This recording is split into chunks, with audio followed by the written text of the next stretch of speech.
Haya ni maneno ya Bwana Mtume Muhammad sallallahu alaihi wasallam, anamfundisha Abdullah ibn Abbas, anamwelekeza Abdullah ibn Abbas, lakini pia pamoja na kutuelekeza sisi vipi tutaishi katika dunia hii kwa kuyafuata mafundisho ya Bwana Mtume Muhammad sallallahu alaihi wa alihi wasallam. Watukufu wa Islam, katika maisha ya dunia kila mmoja ameandikiwa riziki yake na Allah subhanahu wa ta'ala, na kama ni ya kuipata basi ataipata, na kama ni ya kuikosa basi ataikosa. Kwa hiyo wewe utakapopata mtihani wowote ule, ima hiyo ni kazini, ima ni nyumbani kwako, basi mtihani ule ukakupata, ufahamu Mwenyezi Mungu Subhanahu wa Ta'ala ameandika upate ule mtihani. Kwa hiyo usiwe na malalamiko, fadhati bali usijali. Pengine kuna jambo ambalo Allah Subhanahu wa Ta'ala anataka kukumbusha kutokana na hili. Watukufu wa Islam, Mwenyezi Mungu anapokupa kitu, pengine umefukuzwa kazini, fadhati bali usijali. Pengine kuna jambo bora zaidi ambalo Allah Subhanahu wa Ta'ala anataka kukupa. Sasa anakupa wakati wewe pale, lazima ufukuzwe pale, kisha ukapate maana pale ambapo amekadiria ukawe. Kwa Mwenyezi Mungu Subhanahu wa Ta'ala anasema, asa rabbuna an yubdilana khairan minhum. Unapopata na jambo wala sifa zaidi, wewe Mwenyezi Mungu Subhanahu wa Ta'ala akabadilisha bora kuliko lile ambalo ulikuwa uko pale. Na leo mtihani hii tunaipata kwa watu wengi. Kuna watu wako kwenye makazi, lakini mitihani mara na kumefanya hivi mara vile mara hivi, lakini kumbe Mwenyezi Mungu Subhanahu wa Ta'ala anakupitisha katika njia zile, alimuradi utoke basi uende sehemu ambayo ni bora kuelekea Allah Subhanahu wa Ta'ala. Watukufu wa Islam, kwa hiyo unapopatwa na matatizo yoyote hayo, basi fahamu kwamba usiwe na wasiwasi. Mwenyezi Mungu Subhanahu wa Ta'ala yuko pamoja nawe, lakini pale ambapo itakuwa umemhifadhi, na yeye ndiye atakuhifadhi. Ihfadhillah yahfadhuk, hifadhi Allah Subhanahu wa Ta'ala na yeye atakuhifadhi. Ndio unwani yetu tukaiita hayatuka laysat biyadin nas bal biyadillah. Maisha yako hayako katika mikono ya watu, bali yako katika mikono ya Allah Subhanahu wa Ta'ala. Wala usitetereke na kitu chochote, fanya subra Allah Subhanahu wa Ta'ala. Watukufu wa Islam, Bwana Mtume sallallahu alaihi wasallam ndo anakufundisha haya. Muangalie al-Imam Shafi'i anasema, alayka bi taqwallahi in kunta ghafila yatika bil arzaq min haythu la tadri wa man yattaqillah fa kayfa takhafu al faqra wallahu raziq faqad razaqa at-tayra wal hut bil bahr wa man dhanna anna ar-rizqa yati biquwwati ma akala al-usfur shay'an ma'a an-nas. Haya ni maneno ya mwanachuo al-Imam Shafi'i kaleta katika njia ya ubeti ya mashairi. Anasema, alaika bitaqwallah in kunta ghafila, jilazimishe na kumcha Allah Subhanahu wa Ta'ala ikiwa umeghafilika. Ikiwa umejisahau, basi jilazimishe kumcha Allah Subhanahu wa Ta'ala. Kwa kufanya hivyo, yaatika bil arzaq min haythu la tadri, atakuletea wewe riziki kwa namna usiyojua. Mwenyezi Mungu atakupa riziki kwa namna usiyojua, usiyotarajia, ukashangaa nimepataje hivi. Kumbe ni Allah Subhanahu wa Ta'ala. Kwa subra na kumcha Allah Subhanahu wa Ta'ala. Al-Imam Shafi'i anasema anasema, na ndio maana Mwenyezi Mungu akatwambia, wa man yattaqillah yaj'al lahu makhraja, yoyote yule mwenye kumcha Allah subhanahu wa ta'ala atampa njia ya kutoka. Kiwa unamcha Allah subhanahu wa ta'ala utapata njia ya kutoka. Wa yarzuquhu min haythu la yahtasib, na atakuruzuku Mwenyezi Mungu subhanahu wa ta'ala basi na matarajio, min haythu la yahtasib, bila ya matarajio. Kwa hivyo watukufu wa Islam, fa kaifa takhafu al-faqra wallahu raziq.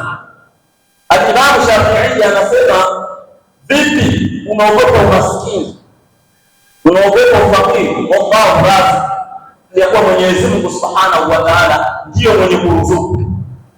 Kwa hiyo umekaa kwa tajiri, manyanyaso, masimango na mateso, hata swala yako hauipati, lakini kwa kuogopa eti nikiondoka hapa na nikifukuzwa, nikiondoka kidogo nikija nikafukuzwa, mimi nitapata wapi kula?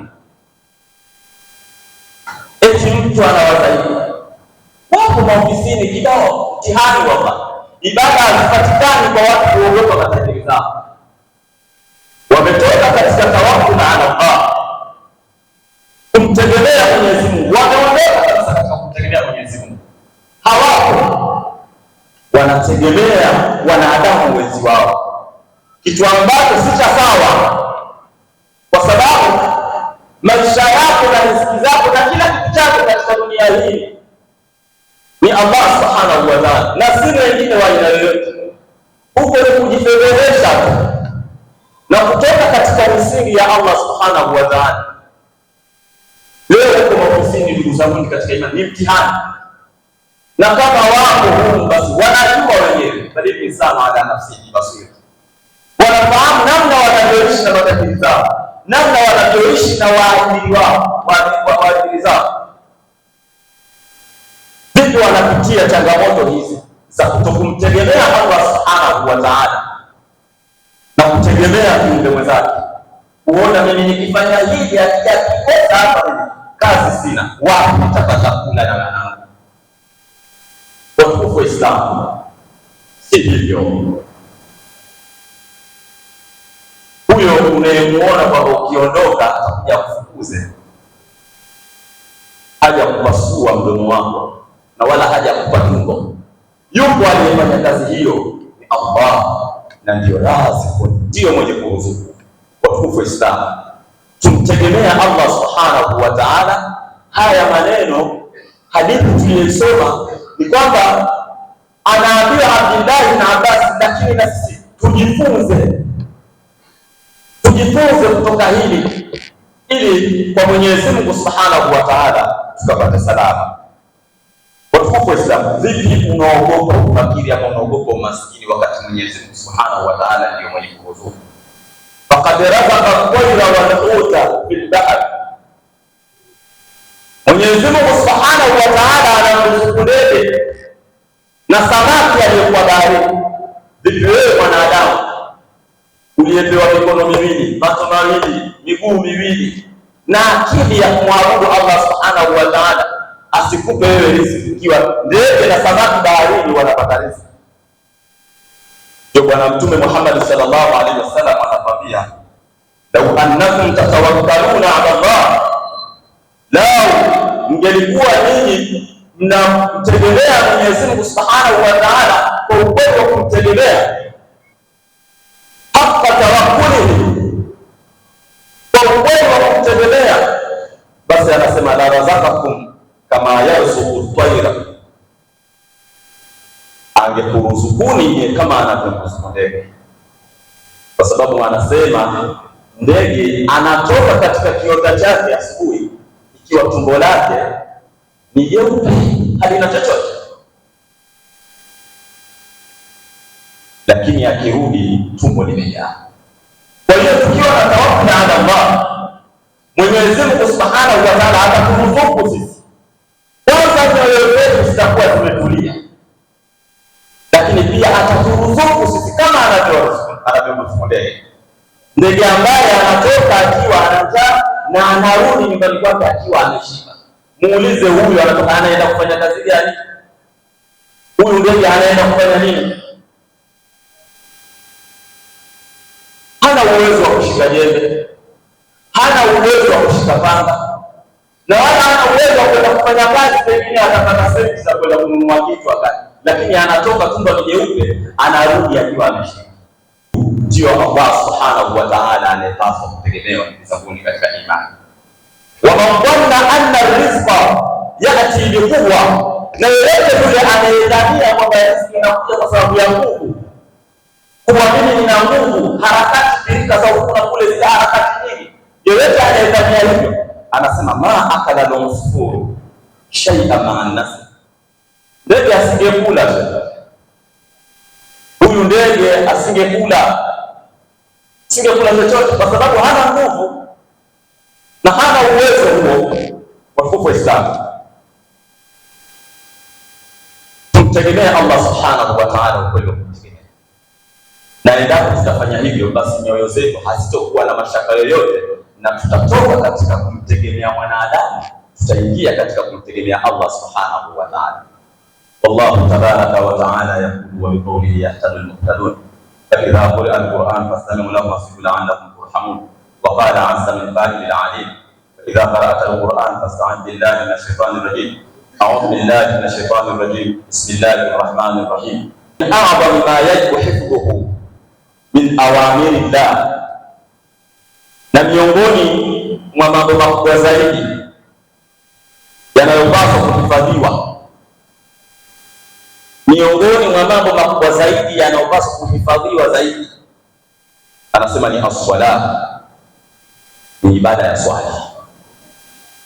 Watukufu wa Islam, hapa tunatakiwa tuangalie kwa macho mawili katika amri zote alizoziamrisha Allah subhanahu wa ta'ala, lakini lilokuwa bora zaidi, yani linalopaswa kuhifadhiwa zaidi, ni swala. Allah na swala, kuanzia wewe mpaka familia yako, basi uhakikishe inapatikana swala, kwa sababu ndicho kitu cha kwanza ambacho Allah subhanahu wa ta'ala atakwenda kumuuliza mja.